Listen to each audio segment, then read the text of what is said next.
Good morning. Welcome to the worship service of the Unitarian Universalist Church in Idaho Falls. My name is Arthur Cole, today's worship associate. On this Memorial Day weekend, we welcome you. We know you come here for different reasons: to find community, to seek your spiritual and personal truth, to question, to nurture your heart and soul, to be nurtured, to explore new ideas, to find comfort, and perhaps to find the answers to some of your bigger questions. We hope that here you'll find the comfort, connection, challenge, and love. We have a few announcements this morning. This coming Friday evening, May 31st at 6 p.m., the worship team is hosting a baked potato bar dinner, plus salad and desserts. All are welcome, and we ask you to sign up on the sheet over at the long table, right over there under the blue piece of art painting, or email worship@idahofallsuu.org so we can get an accurate count on the potatoes we need. Okay. We had a good turnout and a lot of fun in March at our soup dinner, and so we are looking forward to this Friday. Pride Month will be here soon, and we'll have a booth at both the Rexburg Pride celebration on Saturday, June 15, as well as the Idaho Falls celebration on Saturday, June 22nd. We need volunteers to help set up and to take down the booth, and also to have people to greet others that come by and answer questions about us, the UU Church. Please let Reverend Kevin know if you would like to help on either day. Please note also that if you have joys, concerns, sorrows, and milestones that have affected your life in the recent past and that you would like to share with the congregation, you can do so by filling out the slips of paper at the entrance where Catherine is sitting right now. Now is a good time to silence your mobile phones.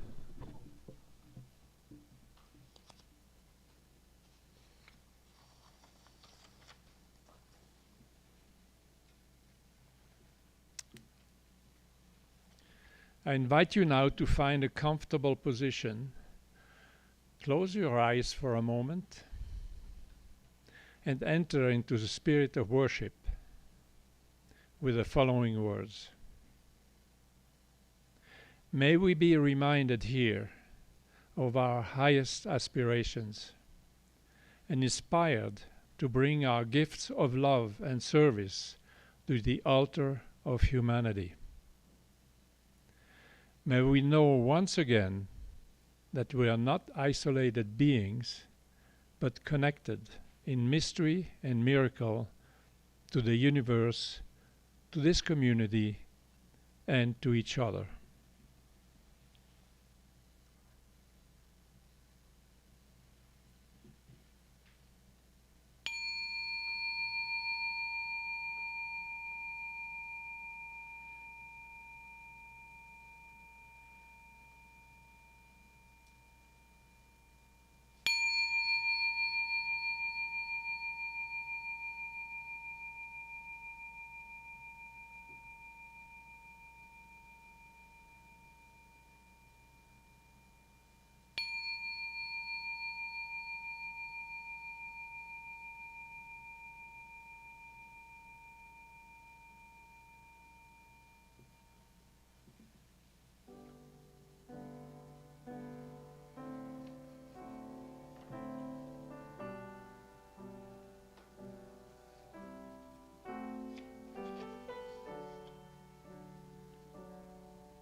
Please join me in reading the Church's covenant, which is printed in the order of service. Love is the spirit of this community, and service its law. This is our great covenant, to dwell together in peace, to seek the truth in love, and to help one another. We will now light the flaming chalice, symbol of our faith, to illumine this day with words by Reverend Robinson. We gather this hour as people of faith, with joys and sorrows, gifts and needs. We light this beacon of hope, sign of our quest for truth and meaning, in celebration of the life we share together. It is now time for a community greeting. Let us rise and greet one another, paying special attention to those you haven't met before.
I'll give him a minute or so, then I'll ring it. Everybody's. 2.5 hours later. Yeah.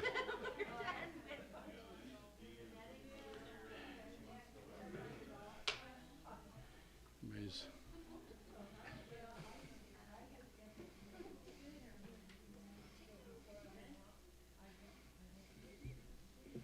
All right.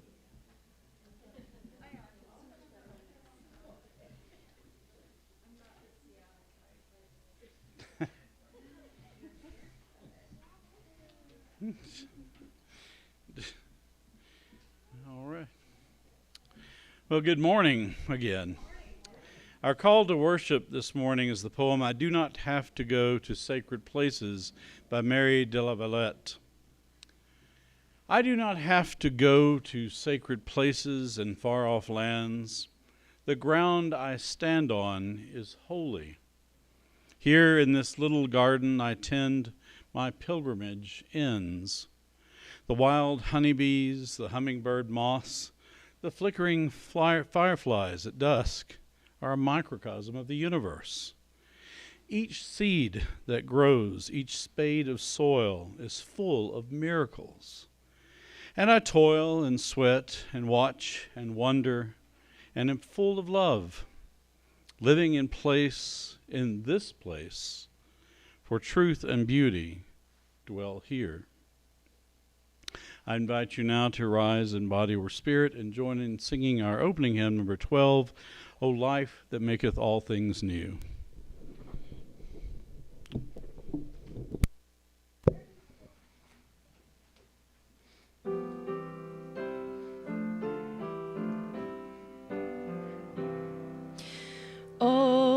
life that maketh all things new, the blooming earth, our thoughts within, our pilgrim feet which with I do in gladness hither turn again. From hand to hand the greeting flows, from eye to eye the signals run, from heart to heart the bright hope glows, the seekers of the light are one, one in the freedom of the truth, one in the joy of paths untrod, one in the soul's perennial youth, one in the larger thoughts of God. The freer step, the fuller breath, the wide horizon's grander view, the sense of life that knows no death, the life that maketh all things new.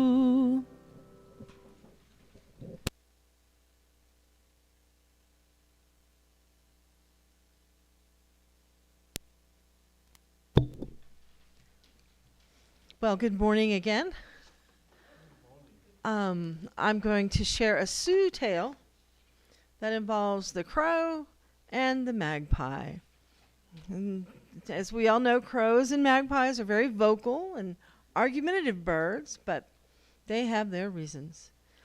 And today we will hear about how some of their arguments got solved by use of a talking stick. This story was given to the native people many winters ago, when it was time for all the young mothers in the village to go out to gather fruit and berries. The old grandmothers, whose legs could no longer walk quickly, were left to care for the young children of the village. Now the young mothers honored the grandmothers by giving them this great responsibility. Yeah. It is believed that young children have many dreams and visions to collect before they are grown. With the grandmothers close by, all the children took naps in the warmth of a darkened lodge before sun had traveled his full path each day. Now one of these days, while the young children slept, crow and magpie, two noisy winged birds, were having a terrible argument just outside the lodge of the sleeping children. "Caw, caw!" screamed Crow. "Cack, cack!" yelled the magpie. They were both speaking at once and could not hear each other's point of view on the subject of which tree belonged to which bird. One of the grandmothers went to quiet the voices outside so they would not wake the children. She tried to scare the birds away. When she could not get the attention of the screaming crow or the yelling magpie, she called on the eagle for help. Eagle, the great winged one, was a sacred bird for both native people and all the other animals of the earth. He was also full of much wisdom, and everyone looked to him to help them with their problems. "Oh, Brother Eagle, can you chase off these two noisy ones so our children can dream?" asked the grandmother. With a mighty flap of his wings, Eagle sailed towards the nosy pair. He gave a call of warning to the crow and magpie as he came close, but they were so busy fighting they did not even hear him. When Eagle saw this, he yelled louder and came closer, and that is when it happened. "Caw! Caw!" Crow screamed as he flapped his wings in the air so hard he nearly fell off his perch. "Cack, cack!" yelled Magpie, as his wings too flapped up a storm. Suddenly, they both realized that they had flapped their wings so hard without looking at what they were doing, they hit one of Eagle's wings. What's worse, one of the sacred feathers from Eagle fell out and landed on a small branch suspended above Mother Earth. Now, it was a great offense to touch Eagle, much less to cause one of his feathers to fall off. Magpie spoke to Eagle. "Oh, Brother Eagle, we did not hear you so near. I am truly sorry for the injury I have caused you." Now Crow was surprised to hear such an honorable thing come from the mouth of his rude neighbor Magpie. He spoke to Eagle with dignity. "I have many times been a naughty bird, but Brother Eagle, I think this may be the worst I have done in many moons. I am very sorry you have lost a sacred feather." Crow and Magpie both went to retrieve Eagle's feather, and their eyes met, and with no words at all, they both knew that this mistake would not have happened if they had not been fighting. Magpie took the feather in his beak and spoke. "I am ashamed, Brother Eagle, that my loud talk and harsh words were more important to me than solving our problem." Crow took the feather from Magpie and said, "We have disturbed the two-legged children and torn from your wing a sacred feather, and now we return it with you with a request for your forgiveness." Eagle had watched all of this with his wise eyes and his open heart. He knew the lesson of listening had been learned by his little brothers, and he saw that the grandmother looked on with learning eyes also. So he said to Crow and to Magpie, "Give me my feather and the branch it rests on to the grandmother. Now, grandmother, connect to my sacred feather the branch. Dress the branch with beads and leather and fur to make it even more beautiful. Keep it in your lodge and teach others to create this fine-looking stick." Eagle said, "We will call this sacred item a talking stick. Tell all the people that when they come together at any gathering where ears might be shut, to bring out the talking stick and let only the holder speak. This will be done in an honorable manner, and everyone will have his say. Pass the stick until all have spoken. Then a vote can be taken, and the side who gathers the most votes will make the final decision." So said Eagle. Grandmother gathered up the branch and the feather. She was very honored to have learned this lesson, and every grandmother from that day on has told his story and helped the young ones to make talking sticks. And we will now sing out the children.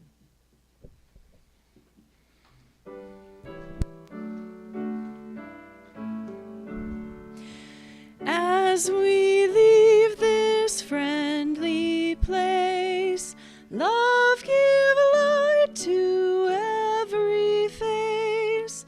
May the kindness which we learn light our hearts till we return.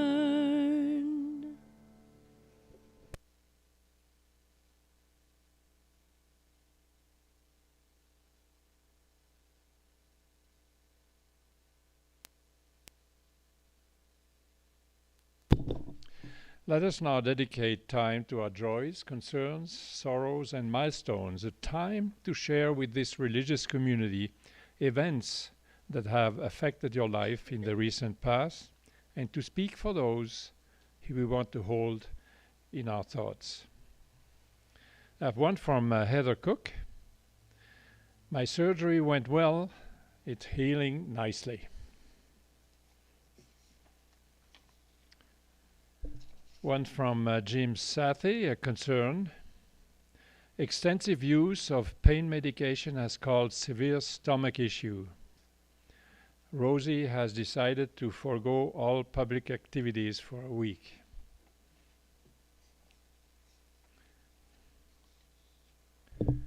A joy from Victoria. Honey and I visited a friend in Moscow. I relaxed and she fell in love with Renee's rescue dog. Honey moped and quit eating for 2 days, but is better. That's beautiful. Another one, a joy from Victoria. I witnessed the UU Church in Moscow. They have a new addition, have 180 members, but our pews are nicer. Enjoy your sitting on our soft covers. And Bob Gutch has a joy.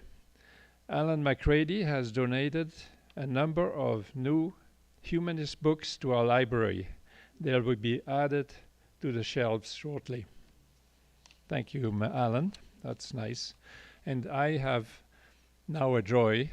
I had cataract surgery this week, and my vision has kind of changed. And actually, I can read without glasses.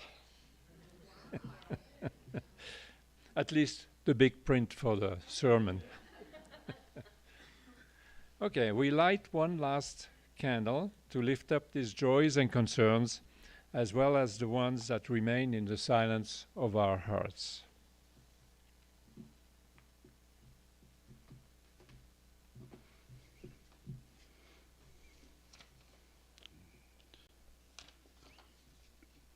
Well, our reading this morning is from the book Faith Without Certainty, Liberal Theology in the 21st Century by Paul Razor. Liberal theology is not for the faint of heart. It points us in a general direction without telling us the specific destination. It refuses to make our commitments for us, but holds us accountable for the commitments we make. The liberal religious tradition is an invitation, not a mandate. It invites us to live with the ambiguity without giving in to facile compromise, to engage in dialogues without accepting change too casually, to take commitments seriously but not blindly, and to be engaged in the culture without succumbing to the culture's values. Liberal religion calls us to strength without rigidity, conviction without ideology, openness without laziness. It asks us to pay attention. It is an eyes wide open faith without certainty. Critical self-examination also points to liberal theology's great strengths. These include its principled open-mindedness, its intellectual honesty, and its commitment to social justice. These are among the hallmarks of the liberal tradition, and they are worth preserving. Today's theological landscape is highly pluralistic. Many voices struggle to be heard. Some seek dialogue and engagement. Others seek merely to shout the loudest. It is precisely in these circumstances that liberal theology's prophetic and mediating voice is most needed. The early 21st century in the United States is a time of increasing dogmatic rigidity in both politics and religion. We are confronted by a worldview of simplistic dualisms. Dissent, even asking hard questions, is seen as a threat. Data that do not support preset ideas are ignored. Deeper analysis of complex issues is avoided. Liberal theology rejects this way of being. It seeks deeper and more nuanced explanations. It understands the inherent complexity and interrelatedness of things. It has learned to live with tensions and ambiguities. Liberal theology's willingness to engage in ongoing and thoughtful critique offers an important voice in the public dialogue. An offering to support the mission of this church will now be given and gratefully received.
This week, just like just about any other week, people around the world will come together in churches, synagogues, mosques, and temples to worship.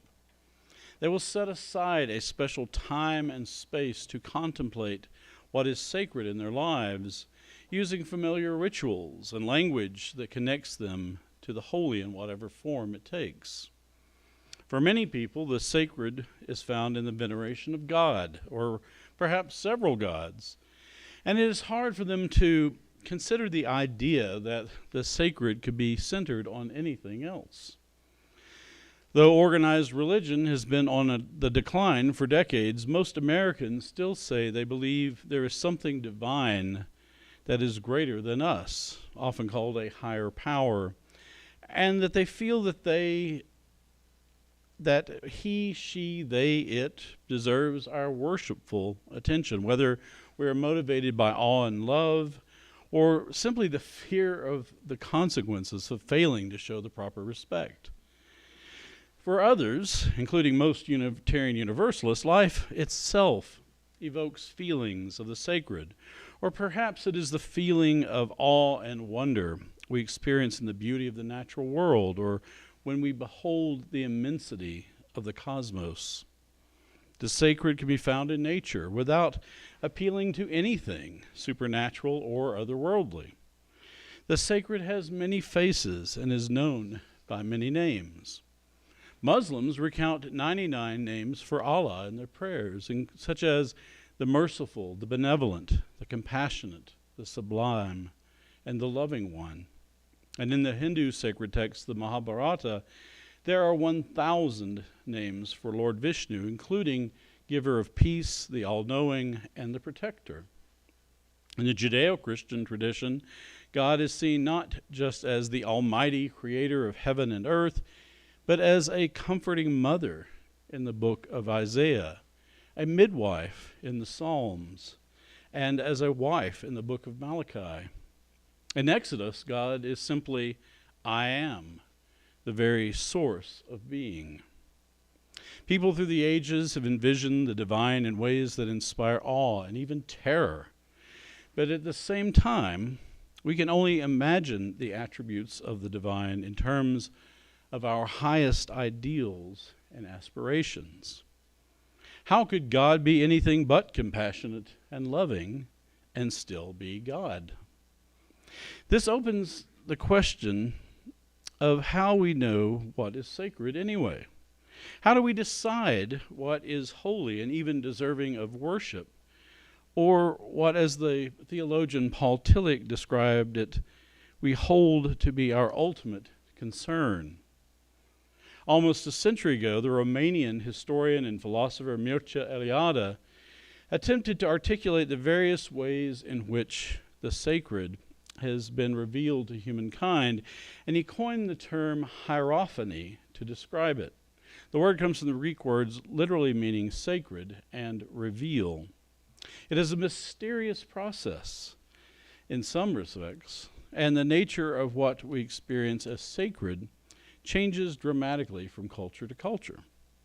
We may not revere, for example, a sacred grove of trees the way an ancient druid might have, or we may find little comfort in the idea of a bodily resurrected Savior, as many of our neighbors do. What we find sacred may be hard to describe, but when we allow ourselves to be open to it, we seem to know the sacred when we see it. When we experience it, we feel it deep within. And we express our feelings about the sacred in ritual, art, and music. This is what Unitarian Universalists mean when we say revelation is not sealed. It is an experience of the holy, an ongoing journey of discovery without end. In one of the pamphlets our denomination publishes titled Some Unitarian Universalist Values of the Sacred, the Reverend Patrick O'Neill writes, there is something innate to human nature, something basic to our civilized society that recognizes certain distinctions of worth in reality. And the name we have traditionally given to the highest of these is the holy or the sacred. I'm suggesting that there is a part of human experience that evokes an attitude of reverence, awe, and ultimate respect, a category of transcendence. He goes on to say, the things that are holy and sacred in this life are neither stored away on mountaintops nor locked away in arcane secrets of the saints. I doubt that any church has a monopoly on them either. What holiness there is in this world resides in the ordinary bonds between us and in whatever bonds we manage to create between ourselves and the divine. I know that pamphlets are a bit passé in this digital age, but there is some really good stuff in some of these UU pamphlets you might want to check out. We have a whole rack right over there. When you look up traditional definitions of the word sacred, it refers to the domain of religious beliefs and practices, as opposed to what is labeled secular, which refers to everything else which is of this world.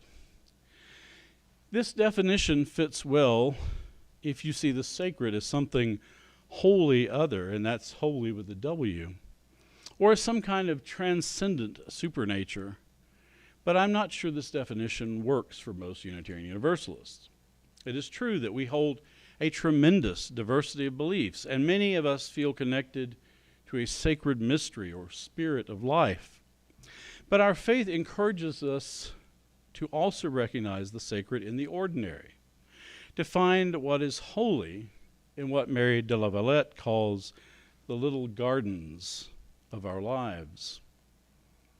I think this holds true even for those of us with more traditional beliefs about God.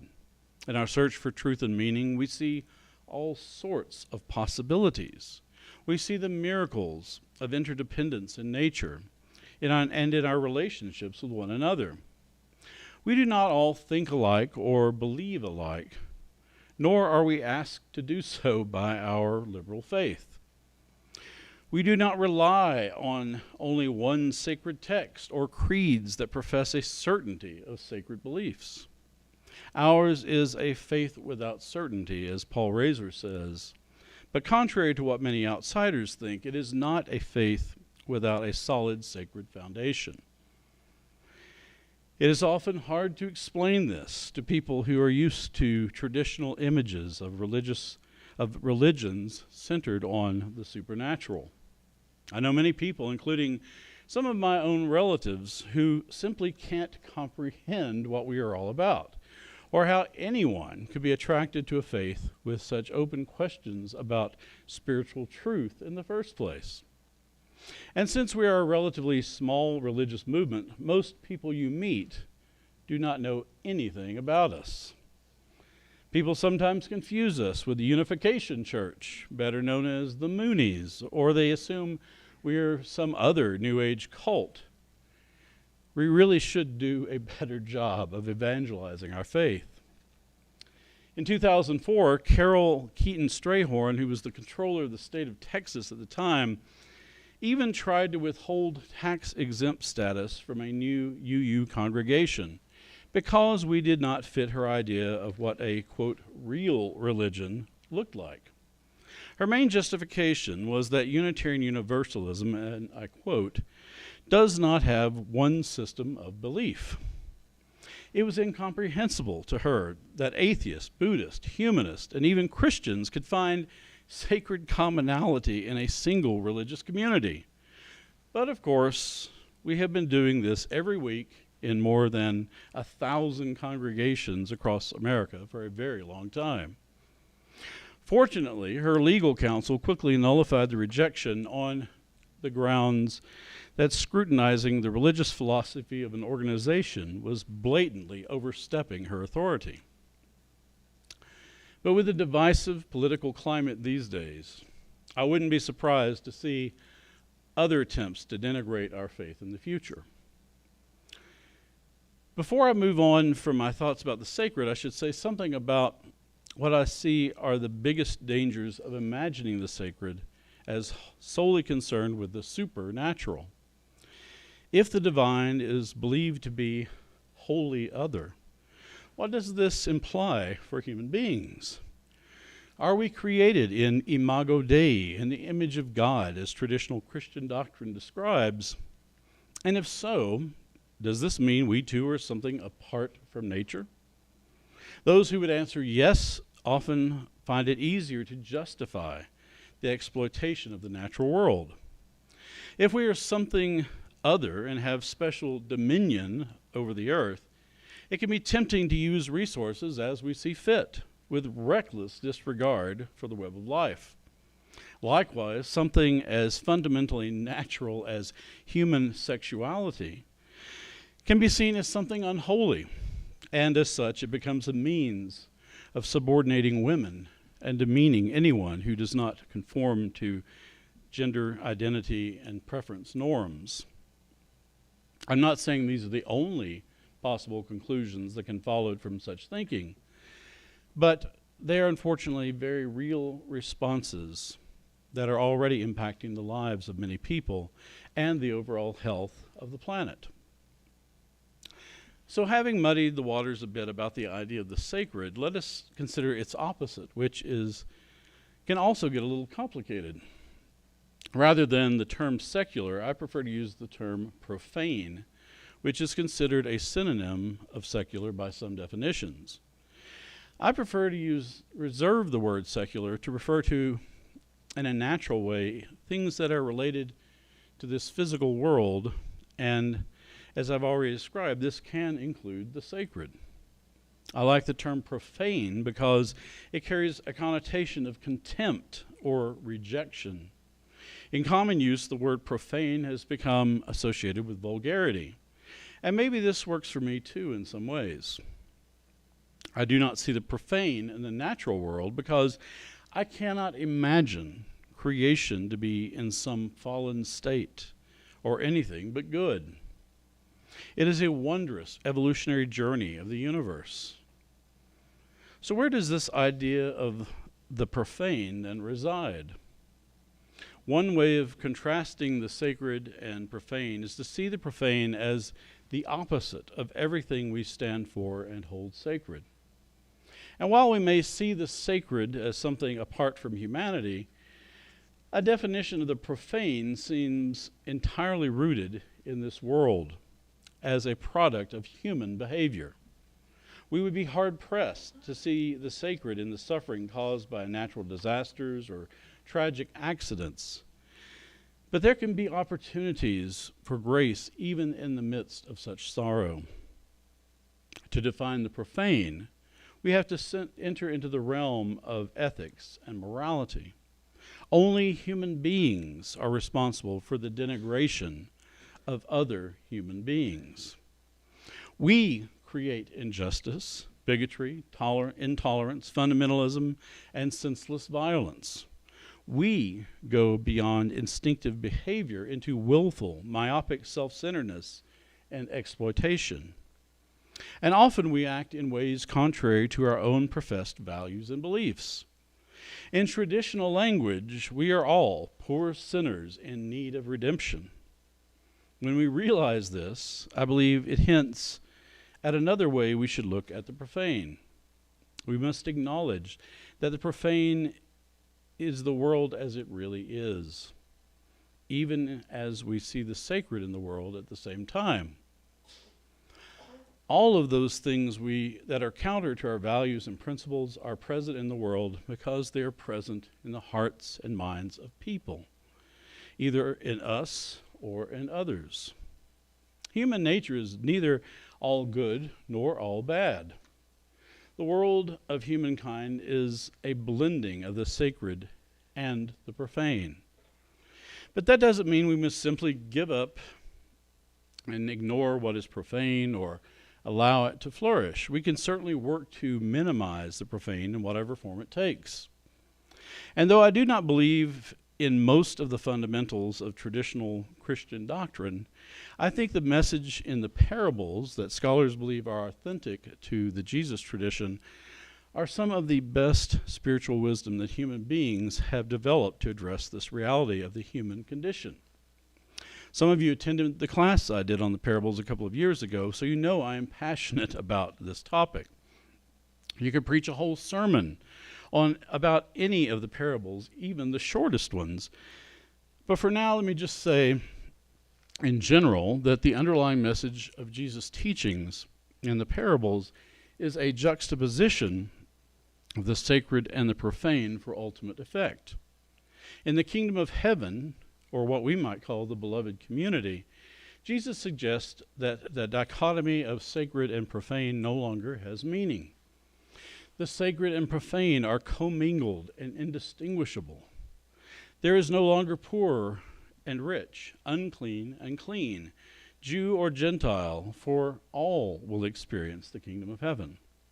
The barriers that divide us have been torn down and have become meaningless. In the world transformed by love, we can see the sacred in even the most base and ordinary aspects of life. It is truly the sacred incarnate in the world.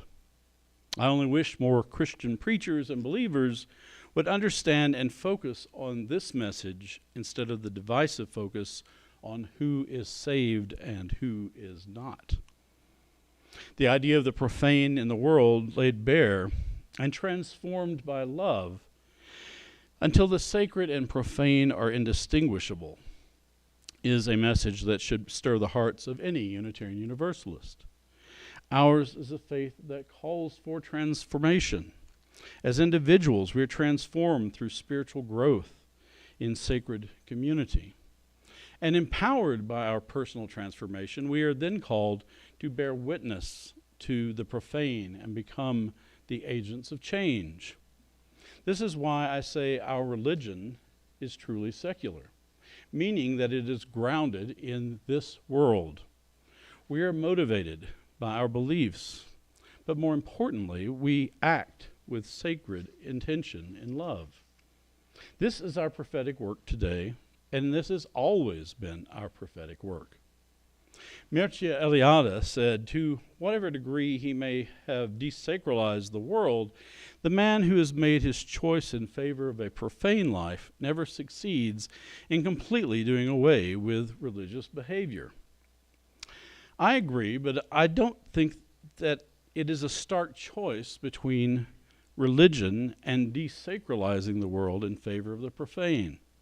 Unitarian Universalism is a faith that embraces the tension between the sacred and the profane in a glorious way.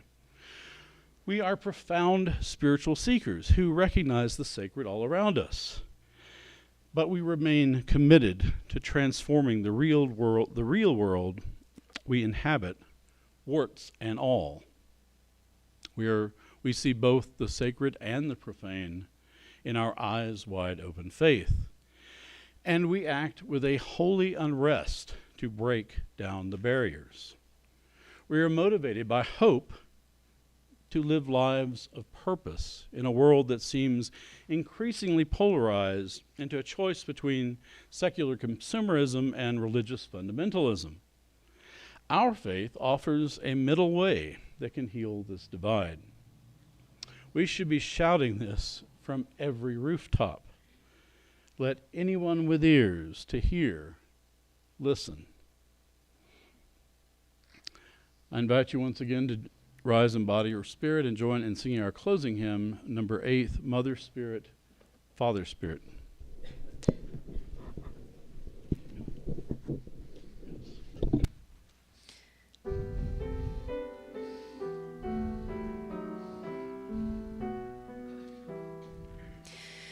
Mother Spirit, Father Spirit, where are you? In the sky song, in the forest sounds your cry. What to give you, what to call you, what am I? Many drops are in the ocean deep and wide. Sunlight bounces off the ripples to the sky. What to give you, what to call you, who am I? I am empty, time flies rise from me, what is time? Dreams eternal, fears infernal haunt my heart.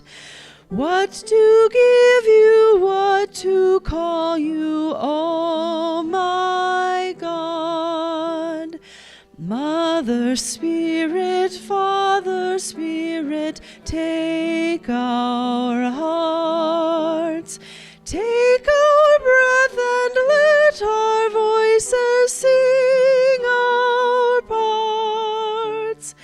Take our hands and let us work to shape our art.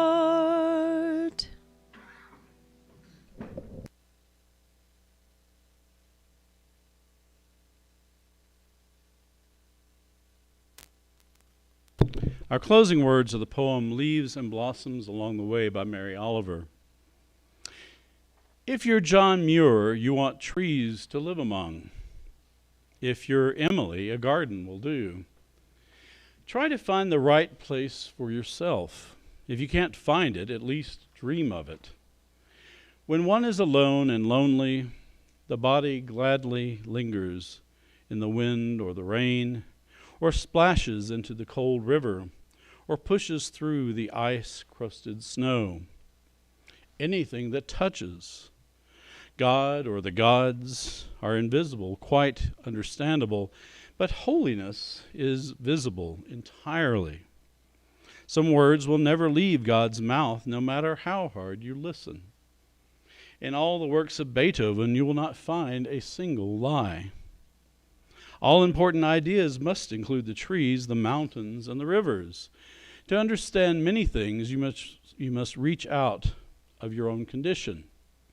For how many years did I wander slowly through the forest?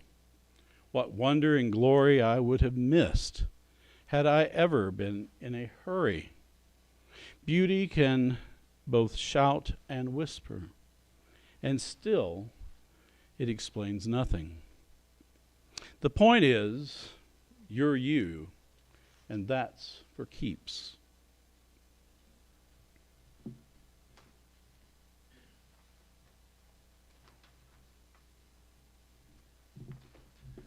Please join me now in reading the words for the extinguishing of our chalice flame.